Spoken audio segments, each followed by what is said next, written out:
Assalamualaikum warahmatullahi wabarakatuh.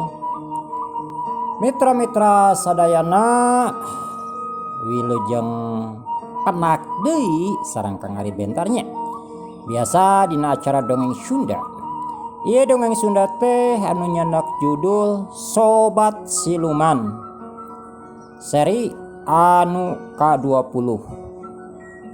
Ieu dongeng Sunda teh karangan Kang Ari Bentar. Kamari teh dina seri ka-18 nyarioskeun Juragan Onot bade milarian deui tempat pamunjungannya. Pamunjungan ka Beungharan nyaeta bade nepangan sobatna. Supados teu nyangkolong kana waktu sumangga ya sareng dongeng urang kawitan.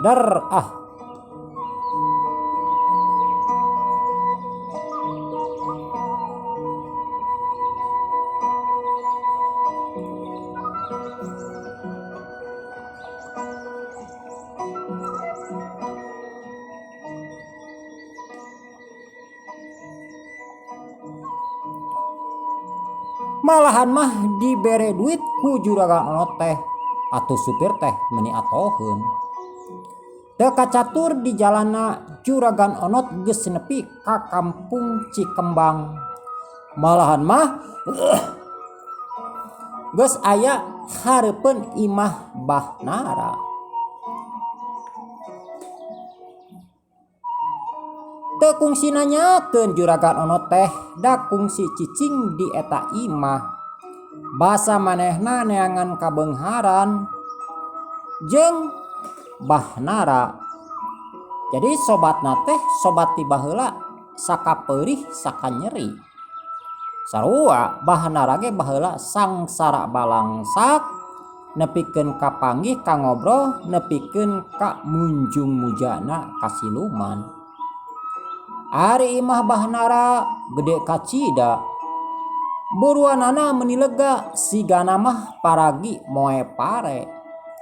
Da harita teh loba bangsal pare anu fabalatak sigana mah can disapukeun duka teuing keur hayam.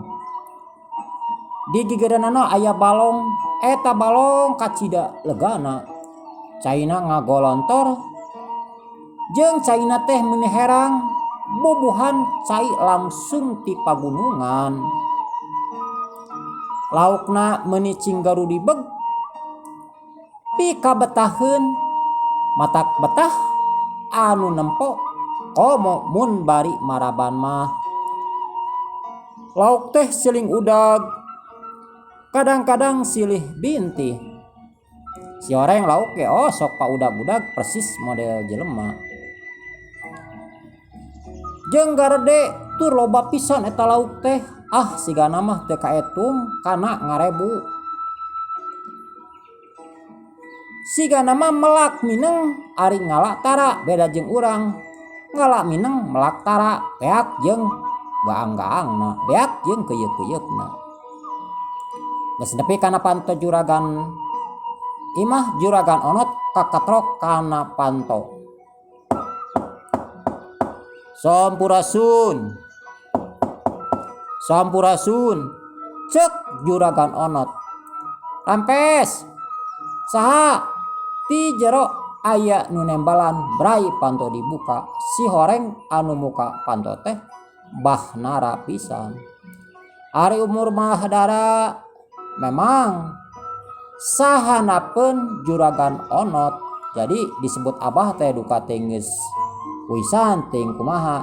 Dan penting mah ari Bahnara mah masih keneh ngora.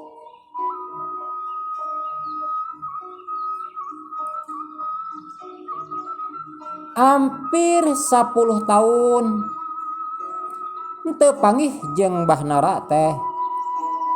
Da heubeul pisan ti mimiti harita we geus karasa masing-masing beunghar.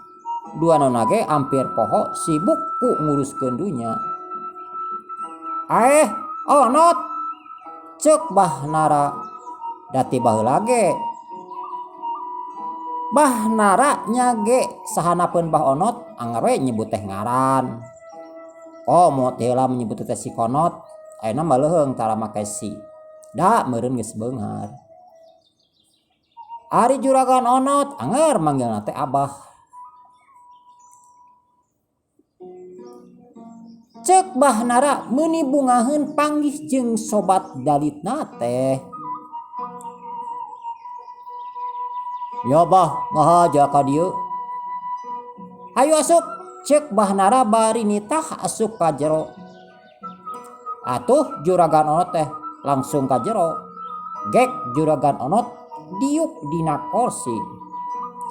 Malahan mah korsina ge kursi jati anu mahal teh. Meni empuk didiukanna teh jeung sigana eta kulit teh kulit asli. Da zaman harita moal nu kabedag meuli kursi. Nu boga kursi teh cuman gegeden mode kuwu pacamat atanapi bapak bupati baheula mah. Eta ge Bahnara meuli ti kota teh hampir 2 poe antara pesen jeung nganterkeun. Kumaha cager not? Cek Bahnara nanya ka juragan onot. Ari awak mah bah cager ieu teh. An pikiran we manira rudet jara rengkel ngumet kana sirah. Cek juragan onot deui. Bari nyabakan sirah. Nah rudet kunaon onot make jeung rudet apanan harta loba. Pamajikan teu boga sok ayeuna mah neang di parawan ka ditu. Ku duit loba mah babari rek neangan awen kumaha. Jeung lamun ku duit loba mah awe ge ngadak-ngadak nurut.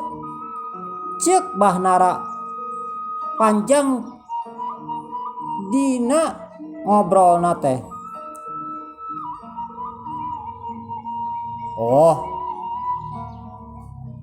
bener bah, kuring teh dina waktu ayeuna memang ari harta mah boga ngan justru ieu mata kuring datang ngahaja ka dieu ge hampura kuring karek nol deui. Oh da meureunnan abah sibuk di dieu, kuring ge sibuk di ditu pada ngurus harta. Jeung panjang pisan bah caritana. Ceuk juragan onot. Teu lila jol pamajikan Bahnara anu ngaranna Bigarmi. Bari mawa cai kopi sagelas. Lalauhna sau jeung kulub suuk. Onot, kumaha sehat not? Meni karek nolol ari geus beunghar mah. Poho we nya ka bibi jeung ka si kabah. Ceuk Bigarmi bari neudeun kopi dina meja. Sehat bi, ari sehat mah ngan hate we ieu teh nu gering. Ceuk juragan onot pondok dina ngajawabna teh. Nya sok we ngobrol jeung si abah. Eta bibi mah rek ka sawah. Rek nempo anu menang tandur kamari. Bari sakalian rek ka kebon. Kituna teh bari Bigarmi mah ngan leos we. Indit deui anu maksudna rek ka sawah rek nempo menang tandur. Atuh jong ngobrol teh. Kumaha bah dina kayan ayeuna abah dina masalah dunya dunya perdunyaan we. Nah hati samimitina munjung ka siluman bagong teh aya kamajuan. Ceuk juragan onot mimiti nanya sabab juragan onot mah can apaleun kabeungharan anu jadi sobatna nyaeta Bahnara. Padahal lamun dibandingkeun mah kabeungharan mah beunghar keneh juragan onot. Kan ayeuna mah memang beunghar keneh Bahnara kusabab harta juragan onot mah geus dicokot satengahna.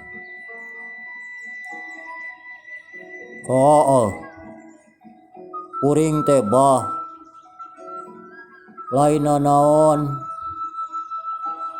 hayang panggih jeung abah teh bari jeung hayang ngobrolkeun kajadian kuring anu saterusna. Juragan onot narangkeun kajadian anu tumiba ka manehna. Teh mimiti ngawadahkeun ganda terus teu katarima ku siluman. Siluman nepikeun ka ngamuk. Harta manehna dibawa deui satengahna ku siluman oray. Tapi anu jadi heran, anu diwadalkeunana malah ayeuna beunghar. Malahan mah hartana hampir sarua jeung manehna. Tah kitu bah kajadianana mah tah kuring ka dieu teh rek ngilu munjung ka siluman bagong anu dipuit ku abah kumaha carana jeung naon syaratna. Atuh ngadenge kitu mah bahnara unggut-unggutan. Jeung memang teu kaharti lamun wadalna atawa nu diwadalkeun balik deui. Da can pernah kajadian. Manehna ge ngawadalkeun leuwih ti 15na nu baralik deui. Caricing we di ditu. Pok bahdara nyarita.